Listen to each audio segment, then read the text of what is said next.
What I'm going to show you today is an actual system, the Retire Rich investment formula that I put together after years of working as an accountant, watching people make the same mistakes over and over, and then building my own path out of the rat race.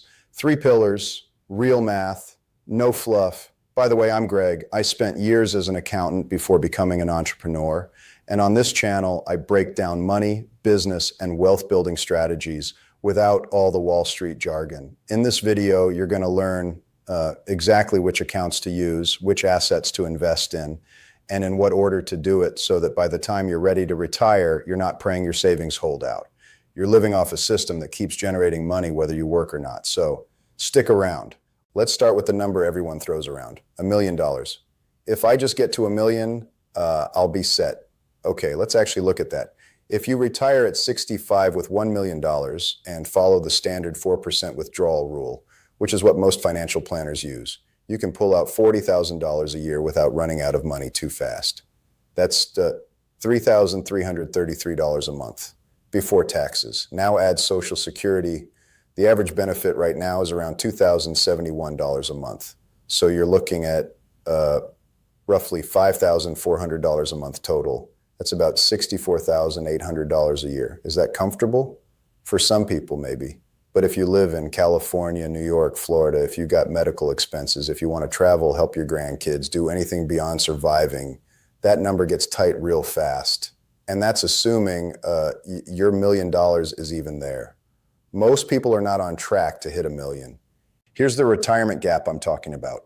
Fidelity, one of the biggest retirement account managers in the country, says you should have roughly 10 times your annual salary saved by the time you retire at 67. So if you earn $70,000 a year, you need $700,000 minimum. If you earn $100,000, you need $1 million. Most people are sitting at 10 to 20% of what they actually need. That gap is what this formula is designed to close. And it's not magic. It's math, discipline, and putting your money in the right places in the right order. Okay, so here's how I think about this. There are 3 pillars to building real retirement wealth. Pillar 1 is your tax-advantaged accounts. This is the foundation. This is where your money grows, protected from the IRS, and that matters more than most people realize. Pillar 2 is market investments. This is the engine. This is where compound interest does the heavy lifting over time and where most of your long-term wealth actually comes from. And most people underestimate this one. Pillar 3 is income generating assets. This is the accelerator. This is what separates people who retire comfortable from people who retire rich. Passive income streams that keep paying you, whether you're working or sleeping, you need all 3. Most people only have one, and it's usually a half-funded 401k they haven't looked at in 3 years. Let's fix that. Let me start with the accounts most people already know about but are not using correctly. These are the accounts that do the most work when you actually use them right. The 401k. If your employer offers one with a match, this is your first dollar every single time, non-negotiable. Here's why. Let's say your employer matches 50% of contributions up to 6% of your salary. You earn $70,000 a year. 6% of that is $4,200. Your employer adds $2,100 on top. That's a 50% instant return on your money before it even hits the market. There is no investment on earth that gives you a guaranteed 50% return on day one. None. The 2026 contribution limit for a 401k is $24,500. If you're 50 or older, you get a catch-up contribution that bumps it to $32,500. Max it out if you can. If you can't, at minimum, at the absolute minimum, contribute enough to get the full employer match. If you're not doing that, you're leaving free money on the table. I've seen too many people skip the match and wonder why they're behind. Next, the Roth IRA. This is my personal favorite account, and here's why. You contribute after-tax dollars today, and every dollar that grows inside that account, every gain, every dividend, every cent comes out tax-free in retirement. When you're pulling out $50,000 a year in retirement, the difference between paying income tax on that and paying nothing is massive. The 2026 Roth IRA limit is $7,500 a year. $8,600 if you're 50 or older. The income limit to contribute directly is $153,000 for single filers and $242,000 for married couples filing jointly. If you're above those limits, look up the backdoor Roth IRA strategy. It's legal, it works, and a good accountant can walk you through it. Now, here's the account nobody talks about enough, the health savings account, or HSA. If you have a high deductible health insurance plan, you qualify for an HSA.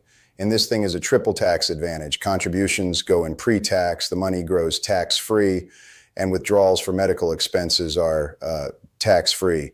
After 65, you can use it for anything, just like a traditional IRA. The 2026 contribution limit is $4,400 for individuals and $8,750 for families. Max this out and invest the money inside it. Do not let it sit in cash.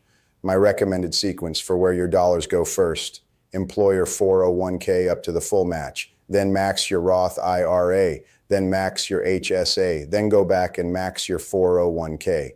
That order right there puts you miles ahead of where most people are. And I cannot stress this sequence enough. Once you've got your tax-advantaged accounts dialed in, the next pillar is market investments. This is where the real long-term wealth gets built. I'm not talking about picking stocks, watching CNBC all day, or trying to time the market. I tried that. It does not work consistently for anyone. Trust me on that one. What I'm talking about is index fund investing, specifically broad market index funds tied to things like the S&P 500. That's the whole game right there. Here's the thing about the S&P 500. It tracks the 500 largest companies in the US: Apple, Microsoft, Amazon, Google, and so on. Over the last 30 years, the average annual return has been around 10 to 11%. Some years it's up 25%. Some years it's down 20%. But the long run average keeps landing around 10%. Now let me show you what 10% does to money over time, because this is where it gets real. Pay attention to these numbers. If you're 35 years old and you invest $500 a month into an S&P 500 index fund, earning an average of 10% annually, by the time you're 65, you've got roughly $1.13 million. You put in $180,000 of your own money. The market turned it into over $1 million. That's compound interest doing what it does. Now, if you wait until you're 40 to start, same $500 a month, same 10% return, you end up with around $650,000 at 65. You waited 5 years and lost almost $500,000 in future wealth. That's how expensive waiting is. The best index funds for this strategy are low-cost options. Vanguard's VOO tracks the S&P 500 with an expense ratio of 0.03%. Fidelity's FZROX has a zero expense ratio and covers the total market. Schwab's SCHB is similar and super low cost. You can set these up through a brokerage account at any of those three platforms. Takes about 20 minutes. Set up automatic monthly contributions and don't touch it. The strategy is boring. That's the point. The people who do best in the market are the ones who stop looking at it every day, stop reacting to the news, and just let it run. Time in the market beats timing the market every single time. And I've seen that play out over and over. This is the pillar that actually changes your retirement timeline. Not just how much money you have, but how fast you build it. And this is the one most people skip entirely. Income generating assets are things that put money in your pocket on a regular basis, separate from your job and separate from selling your investments. Let me break down the three I actually use and recommend. These are the ones that changed my own timeline. First, dividend stocks and dividend ETFs. Some companies pay their shareholders a portion of their profits on a regular basis. These are called dividends. If you hold enough of the right dividend-paying stocks or ETFs, you can build a stream of income that just shows up in your account every quarter like clockwork. That's money working for you around the clock. A fund like SCHD, the Schwab US Dividend Equity ETF, has historically yielded around 3 to 3.5% annually in dividends. with consistent dividend growth year over year. If you build up $300,000 in SCHD, you're looking at roughly $9,000 to $10,500 a year in dividend income without selling a single share. And that income tends to grow over time as the companies raise their dividends. Second, real estate. Now, I know not everyone wants to be a landlord, I get it, but you do not have to own physical property to invest in real estate. REITs, real estate investment trusts, let you invest in real estate the same way you invest in stocks. You buy shares, you collect income, no tenants, no toilets, no 2 a.m. phone calls. And that last part alone sold me. A REIT like Realty Income, ticker symbol O, has paid monthly dividends for decades. They own thousands of commercial properties across the country, and they're required by law to pay out at least 90% of their taxable income as dividends. That's not a small thing. If you do want to go the direct ownership route, buying a rental property, the math needs to work. I'm talking positive cash flow from day one. If the rent does not cover the mortgage, taxes, insurance, and maintenance with money left over, it's not an investment, it's a liability. Third, a business or side income that runs without you. This one is close to my heart because it's what accelerated my own retirement timeline more than anything else. When I left accounting, I built a business that eventually ran without me being in it every day. The income did not stop when I stopped working. That's the goal. Now, that could be a digital product, an online course, an ebook, a software tool. It could be a small business you systematize and hand off to a manager. It could be a content business like a YouTube channel that generates ad revenue and sponsorships passively. Whatever it is, if it generates income without requiring all of your hours, it belongs in your portfolio. All right, let me put all three pillars together with a real example. This is where it all clicks. Pay attention to how the numbers add up. Meet Alex. He's 35 years old, earns $75,000 a year, and he's starting from basically zero. Here's what the formula looks like for Alex over the next 30 years. And these are real numbers, not projections pulled out of thin air. Alex contributes 6% of his salary to his 401k to get the full employer match. That's $4,500 from him, and his employer matches $2,250. He's putting $6,750 a year into his 401k from day one. He also opens a Roth IRA and contributes the max, $7,500 a year, or about $625 a month. That's one of the best financial moves he makes. He opens a brokerage account and puts an additional $300 a month into a low-cost S&P 500 index fund. And he builds one small income-generating asset on the side, a modest dividend portfolio that he contributes $200 a month to.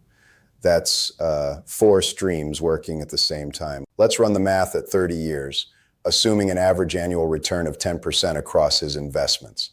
His 401k grows to approximately $1.18 million.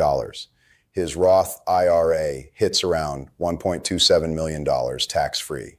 His brokerage index fund account reaches roughly $678,000. His dividend portfolio, at a conservative 3.5% yield, is generating around $18,000 to $20,000 a year in passive income alone.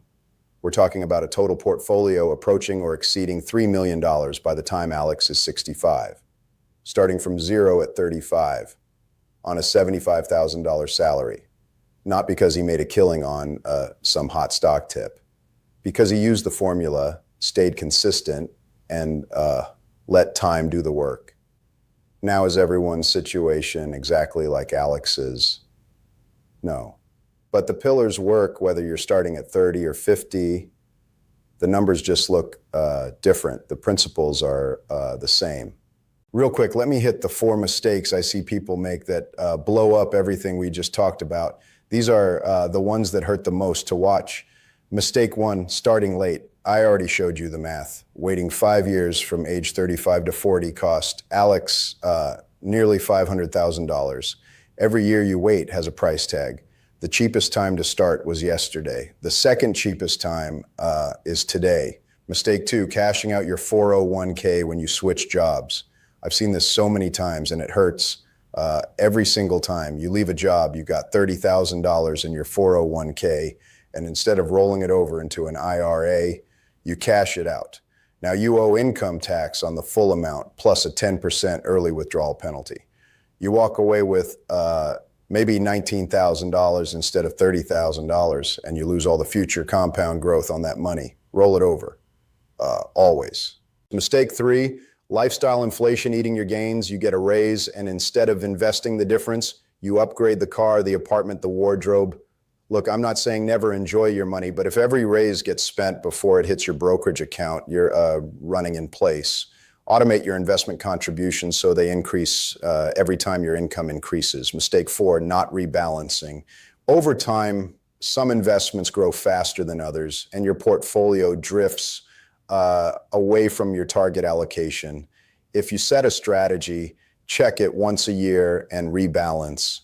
It takes an hour, and it keeps your risk level where it should be. That's all it takes. So here's where we land. The Retire Rich formula is not complicated. Pillar 1, max your tax-advantaged accounts in the right order. Pillar 2, invest consistently in low-cost index funds and let compound interest work. Pillar 3, build income-generating assets that pay you whether you work or not. 3 pillars. That's the whole formula. If you do nothing else this week, do this one thing: log into your employer's benefits portal and make sure you're contributing at least enough to get the full 401k match.